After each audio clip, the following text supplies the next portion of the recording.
Esse vídeo aqui para falar sobre os acontecimentos aí dos últimos dias sobre a nossa economia. Primeiro quero falar com vocês sobre a Arábia Saudita para a gente poder entender um pouquinho do que aconteceu. A Arábia Saudita conseguia produzir cerca de 9 milhões de barris de petróleo por dia. Eu disse 9 milhões, é muito petróleo. E da noite para o dia, eles passaram a ter uma produção entre 10 e 11 milhões de barris. A lei da oferta e da procura. Quanto mais produto, quanto mais oferta de um produto eu tenho no mercado, a tendência é que o preço dele caia, o preço dele diminua.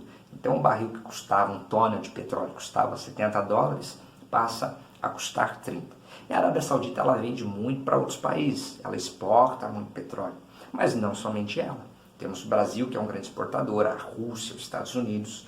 Isso faz com que as empresas petrolíferas de Brasil, de Estados Unidos e Rússia, para se manter competitivas no mercado, precisam reduzir o seu preço. Cá entre nós, entre comprar um barril árabe por $30 e comprar um tonel de petróleo brasileiro, americano, russo por 70, eu prefiro ficar com os árabes. Você também?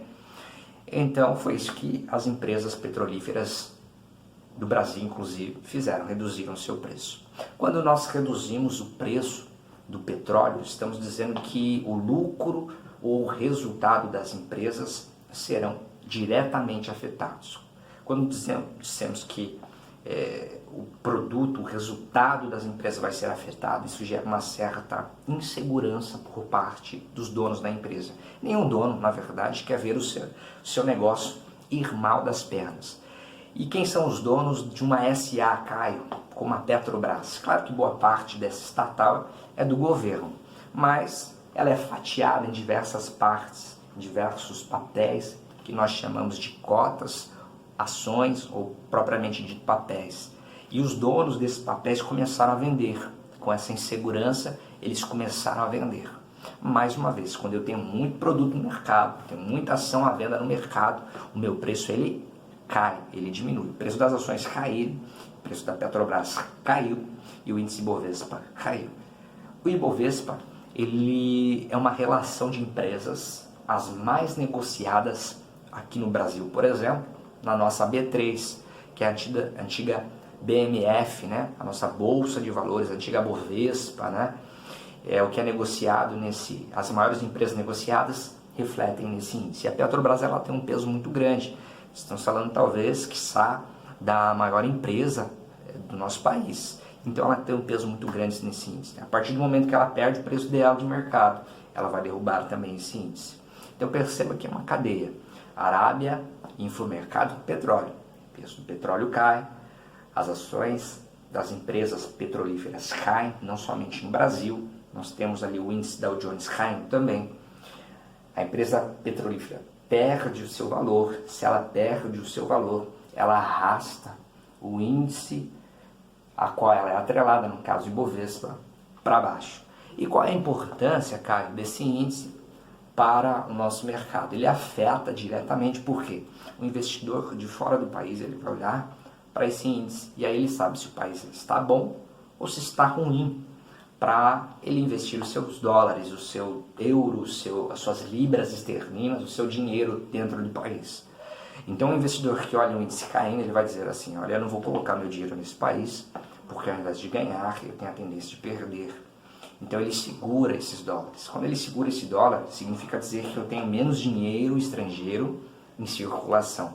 É o contrário das ações. Eu não tinha muitas ações à venda, eu não tenho muito petróleo à venda, porém eu tenho pouco dólar em circulação. Quando eu tenho pouco dólar em circulação, o preço dele sobe. E é isso que aconteceu. Nós já vínhamos trabalhando com dólar em torno de 4,50, 4,60, mas ontem, por exemplo, ele bateu a casa dos R$5. Então nós temos um dólar muito caro. Como diria o nosso ministro Paulo Guedes, um abraço para você, Paulo Guedes, né? Que a empregada doméstica, ela viajava muito para fora do país, né? Viajar uma vez, tudo bem, mas ela viajava 4, 5 vezes. Claro que ele foi muito deselegante nesse comentário, mas é uma realidade que hoje a gente vai enfrentar. Então alguém que pretende viajar para fora vai pensar 2 vezes, porque vai ter que desembolsar mais reais, né?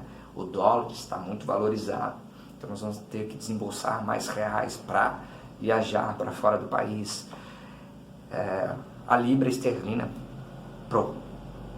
quase bateu 7 reais. É muito do nosso dinheiro para pouco lá fora. Então, esse é o efeito, né, cadeia, né, que acontece na economia. Bom, pessoal, também como se não bastasse o coronavírus, né? Não podemos deixar de falar dessa pandemia, que é uma realidade nossa. Perceba que o epicentro falaram que é Europa, alguns defendem que agora passou a ser Europa, porém nós sabemos que boa parte dos casos ainda, em termos de números, são da China.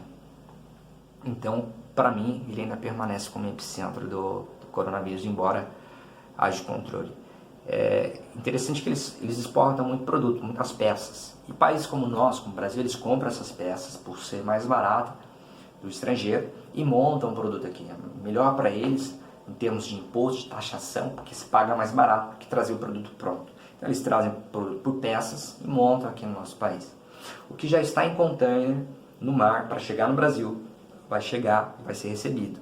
Porém, há produtos que ainda não foram embarcados. Esses produtos provavelmente não virão nesse primeiro momento, o que afeta toda a economia. Se as peças não chegam, eu não monto meu produto. Se eu não monto meu produto, eu não vendo para o comércio. Se eu não vendo para o comércio não vai ter esse produto para disponibilizar para mim, que sou o consumidor final.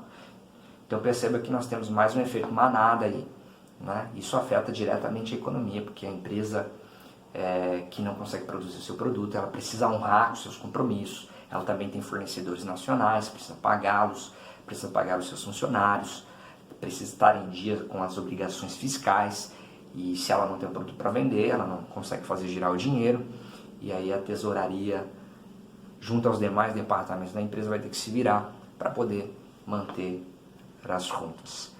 Então, 3 cenários: Arábia Saudita, ramo petroleiro, dólar em alta, coronavírus uma realidade. E ontem, como se não bastasse, que no Brasil nós observamos que mais de 1.000 prisioneiros fugiram de prisões como Tremembé, Mongaguá, Taubaté teve uma rebelião também, inclusive. E o sistema penitenciário, certamente, se houver uma propagação de coronavírus, né, no interior de um cárcere, vai gerar muito problema, né? Porque além de ter superlotação, se aqui fora nós já temos alguma certa dificuldade de sermos atendidos, né, pelo Sistema Único de Saúde, quem dirá aqueles que estão no sistema carcerário, né?